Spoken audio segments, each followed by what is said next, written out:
Hey guys, and welcome back. My name is Ashley and today I'm filling the last 2 pages of my sketchbook, which is super exciting. This is the first sketchbook I've finished in probably ever. Yeah, not very good at completing things, but here I have finally done it. To do this I decided to redraw one of my old Naruto fan characters, Amethyst, which straight away you can tell that this is once again one of my little 14-year-old me making one. Because to be fair, when I finish this first sketch, so this first sketch is her original design that I want to remake, I still like this design. You can tell very much though that I am, there it is, there's that fringe. That's not Deidara-ish at all. Never. But yes, I do like this design very much, but it is not, like, it would look weird in Naruto, or at least I think it would. Like, the only thing that really fits is probably her tights and the armband, which, that's a good start, but I thought I can do better than that. And full disclosure, I still like this design better than the one I come up with, but her new design now actually makes her look like she fits in the world. I did leave her hair the same way though because I like it. Yeah, so Amethyst, which ended up just leaving her name Amethyst as a kid because when I was learning Japanese and was trying to figure out what amethyst was, in Japanese at least, it is actually like amethyst suto. Like, it's pretty much the same. There is the scientific rock name for it, and it's like 3 kanji long, and it slipped my mind what it is. But no, it was good. We just left it at amethyst. I don't know if I had reasoning for that, but it's fine. So she is like a wandering ninja. I think originally I had her from the Sand Village. Being like my first ever like fan character as well, she originally had under the band on her arm like this swirly tattoo with a I think it had an eye in it, and she had like this wolf demon thing inside of her, but I cut that out. And yeah, no, she's just a good old wandering ninja now. She still wears her armband, except I think I sketch it in here somewhere after this one. She's scratched all the symbol off it, which I realized would leave marks, but I kind of just draw it as like a scuffed up metal plating. And so I have one of those Naruto artist books that has all the character art and some interviews with the artist talking about how they do composition and rah-de-rah-de-rah. But I use that as my main source of inspiration for how I would design her. So I know, like, you can tell straight away from the original that there was a lot of inspiration from Deidara, at least in the hair. And Gara was always my favorite, so that's why she was from the sand. But you can see I kind of looked more at Ino and Tintin and Sakura's clothes to get more of an idea of what if I had designed her with the Naruto world in mind, what she might have actually looked like in reality, I guess.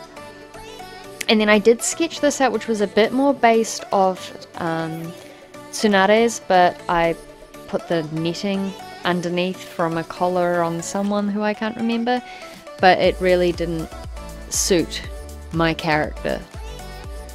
Because she's pretty free going, but she's not, I'll have an open shirt free going. But that's fine, because you just change it. This one right now is actually the design I end up sticking with, and for me at least I feel like it fits her personality and the Naruto world better.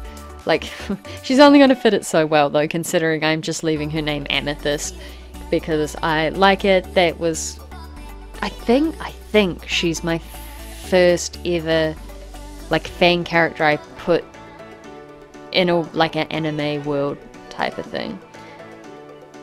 And just don't look at the feet. We don't deal with feet in this household. But yes. And so I ended up just sticking real basic. And I liked it. I'm pretty sure, yes, I did get rid of her whole capey thing, which made me sad. And growing up, like, drawing corsets was just one of those things that I always liked to do, so I think everyone had a corset. So it was about time that got gone. But now, Amethyst actually looks like she could be a part of the world. She doesn't typically look like the kind of... Well, not that she is a rogue ninja, but they kind of have more of their, I guess, darker aesthetics to them. But Amethyst is literally just a wanderer. She's out to learn about the world, learn more about herself, and she is one of those very self-aware to a point characters, I guess. Like, she realizes there's so many different ways of thinking, and she's trying to find kind of like a village that suits her, I guess, and it's not really working. She's finding out that, like, no matter where she goes, there are aspects of things she likes and that she doesn't like, and she's still, as carefree and whatnot as she is, she's not very good at compromise. So she gets to the villages and she finds that they're pretty neat, and then as she starts to find out more and how it works and that, she kind of decides, actually, this isn't for me because I don't believe in blah blah blah. Or I don't like the heat here, I don't like the cold here, rah rah rah. So she ends up just wandering around, and yeah. And I tried to do a movement sketch. And I know usually by the time you warm up and you've done sketches, they should get better and better. But I threw this sketch in to fill a gap, which actually just makes the gaps at the top and the bottom more apparent. Should have just cropped off that side of the book. And as such, it's terrible. Her head's too big. But I think that's just a common thing with how I draw at the moment, so that's not so bad. But, yeah. So I left her here in a bun. Left the bangs out. But her clothes got the redo. I could actually draw her with other characters now, like interacting in these villages and finding these qualities, I guess, or cultural values and whatnot that she likes or doesn't like, or at least doesn't like for herself, and she would look like she fits in this world. So I think that means I did something good. Hoping it means I did something good. I feel like I've done something good, so that's always a good start. And yeah. So now I have, I think actually my first and only Naruto OC, fan character, because I never really made fan characters very much, unless it was for Kingdom Hearts. I have all the Kingdom Hearts characters. Yeah, and now she finally looks like she's part of the world, so it probably means I should go back and redo some of my probably some of my Kingdom Hearts characters as well, so they look like they fit their respected worlds within wherever they come from. But yeah, it was actually a very fun process. I'm happy that this is how my book ended, because I feel like it shows a kind of progression of at least awareness in art aesthetic, I guess, like what fits, what doesn't, how do you make something look like it fits. And yeah, it kind of only occurred to me when I was editing this though that I didn't finish her face in her final design, but that's fine. What can we do? Anyway, thank you guys for watching, and I'll see you next time. Bye!